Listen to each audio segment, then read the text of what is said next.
यार बैठे हैं। वक्त आने पर वतन के नाम अपनी जान लिख दूंगा।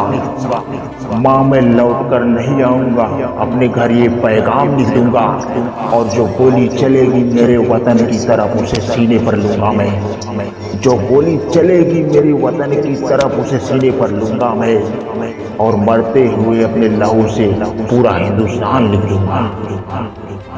भारत माँ के लाल हैं हम, भूखे नहीं किसी सम्मान के। मौत ना जाने कहां से आए, हम तैयार हैं सर पर कफन बांध के।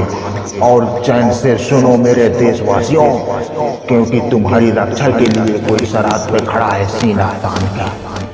दोस्तों, अगर वीडियो आपको अच्छा लगे तो मेरे चैनल को सपोर्ट करना, चैनल को सपोर्ट करने के लिए सब्सक्राइब कर देना, ताकि मैं कोई भी वीडियो लेके आऊँ तो आप तक पहुँच सके। और एक लाइक दे देना।